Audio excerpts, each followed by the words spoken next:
Welcome to the Leadership in the Longevity Economy event. My name is Rhonda Luttrell, and I'm the founder and CEO of Age Friendly Business. We're so pleased to have you join us to hear our outstanding lineup of experts and topic areas, and especially to join us in celebrating our international launch.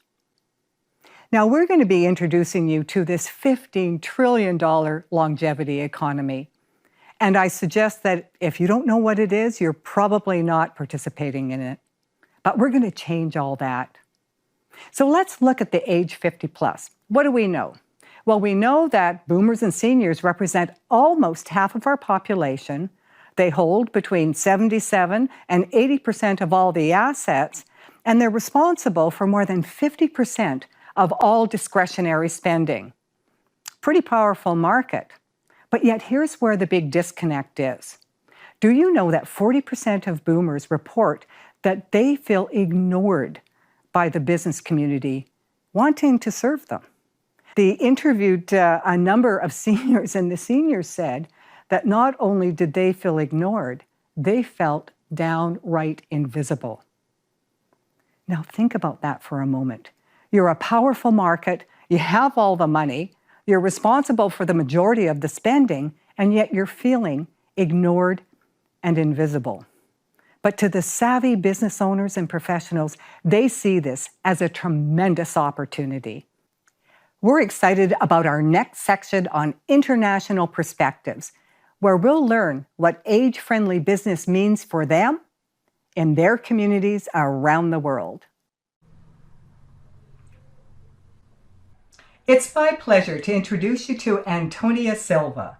Antonia reached out to us, and after an energetic conversation about our mutual objectives and vision, we agreed to explore how we could introduce our age-friendly business programs to the Chilean business and professional communities. So welcome, Antonia. Please tell us where you live and a little bit about your business and your interest in learning more about the age 50 plus market. Rhonda, thank you very much for this amazing opportunity to participate in this wonderful conference, which I find very, very interesting, also very inspiring. I am Chilean, and after quite a number of years living in the United States and in Argentina, I am now back home living in Santiago, Chile. How did you find us? And how did I find you in particular? Well, I was Googling and I found your website, and I was, as I said, doing this internet search. I found your website, became very interested in your offering for professional and business training. And soon after, we had our first conversation, which, as you said, was very energetic. I believe we had great rapport. And well, we've been in contact since then. So that's the story, remember? Yeah, I sure do. And fondly.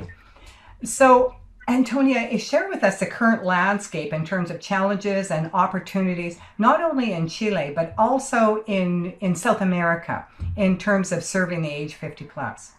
What an interesting question for your international community, Rhonda. In response, I would like to talk specifically about the landscape pertaining to the 50 plus entrepreneurship and age-friendly businesses. In Chile, and I believe in most of South America, if not all, all initiatives related to the silver market are fairly recent. And by recent, I mean 6 years or less. Let me give you a couple of examples, Rhonda. It was only in 2019 that the National Labor Training Agency, which is part of the Labor Department, eliminated the age limit for users over 60. In March of 2018, Chile's National Agency for Older Persons or Older Adults created an inclusion seals, some sort of a certification given to public and private institutions that implement age-friendly improvements in their premises and website. Unfortunately, it was suspended after a few years due to the pandemic. Third, the main business accelerator created by the Chilean government called Startup Chile, the first time it opened a competitive fund to provide financing to startup projects focusing on the senior market was, well, only last year. Another case in point is that it was only 2015 that Chile's most renowned university Universidad Católica created a center on aging and longevity. And I would say also that the only university type education that seniors wanting to learn about business is an affiliate of a business school based in Spain. And one may ask, why just now? Why so late? Why so behind? And I believe the answer, Rhonda, is culture. And we've talked about this before. Different cultures place different attitudes and practices around aging, and those cultural perspectives have a huge effect on our experience of getting older, because culture is ingrained. It's ingrained in society, in families, in institutions, in government policies, and of course in market agents, businesses, and professionals. Let me say, in fairness, that I believe Uruguay is a bit of an exception, and it is way ahead in many ways. And I believe also that it is precisely because Uruguayans have a different culture. They place a very high value on respect for elders, and they also tend to be, let's say, more progressive or more forward thinking. Mm-hmm. Mm-hmm. Now, I've heard you say before that you're really just beginning. And for me, that's exciting, Antonia, because you're in a position now at these beginning stages where you can recognize the opportunities and have a role in helping the Chilean marketplace and social services and government and academia define the way you want it to look moving forward and what your role is going to be and how you're going to be demonstrating that. That's exciting. It And is. yeah. So, in what way, Antonia, would you see that our programs, our age friendly business as an association, would be able to assist and contribute toward that new beginning for Chile? Oh, based on everything that I have said, I see that your programs are most needed in Chile, Rhonda. We need to create awareness of what is needed and possible to achieve, and to learn that they are best Mm-hmm. practices, tools, services that make it possible to offer a customer experience that is exceptional, as you say, age appropriate and respectful. In fact, um, as I was learning what is being done in the rest of the world, I began to entertain the idea of becoming a 50 plus entrepreneur myself. I am 55, 3/4 years old. And I now have a project for a startup that will provide 50 plus users with a web based platform for fitness and for fall prevention. That's how inspired I am, Rhonda. Oh, that's great. That's great. As you know, Antonia, we're using this conference as a launch for the international platform that we're building for communication and sharing and networking, and we're very excited about that. And so I've got a couple of questions. Now, you said Chile is just beginning, but I don't want to underestimate the opportunity for us to still learn from, what you're going through, even in the beginning stages, to help other countries as well as they're starting to embark on defining the kind of vision that they'd like, and to look at ways they can learn from others and implement it moving forward. So we'll be coming back to you to learn from you about how you're going to be approaching that and the steps that you're taking and the results that you're experiencing. So I'll ask you the other side of that question as well now. In what way do you see that community serving you, and especially in this beginning role? And what are you hoping to receive from us and receive from the engagement in ways we could help? You know, Rhonda, Latin America is now the most rapidly aging region in the world. And as you know very well, older people consume goods and services that are at least in part different from those consumed by other cohorts or demographics. At least in part, right?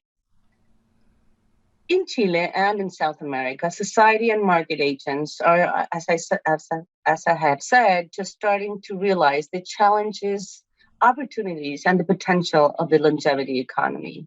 So I believe an international community of like-minded leaders, experts, businesses, organizations that are passionate, active, and knowledgeable about positive aging, age-appropriate business practices, and so on, would allow us and every member of that community to share information and ideas from and learn from each other.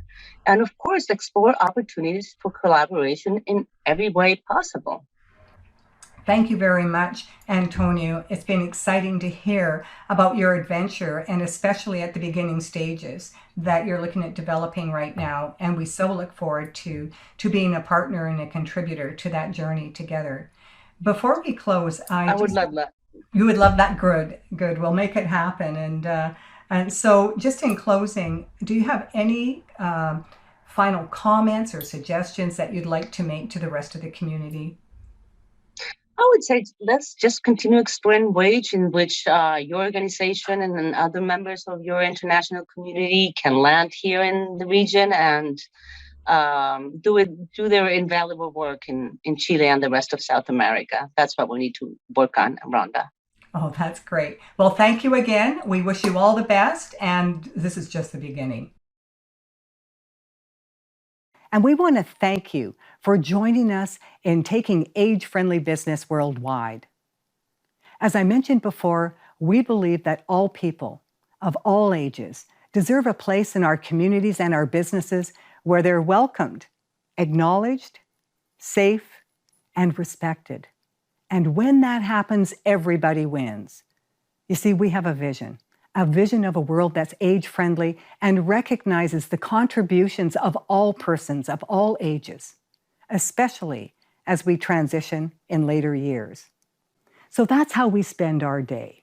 We want to make sure that we're doing everything we can to provide you with whatever tools and resources you need to promote the fact that you cared enough to learn more and serve better. Because you are the leaders our community needs right now. I know that and I believe that in my heart. And so we encourage you to take advantage of the training and the tools and get out there and make sure that your communities have access to your wonderful contribution.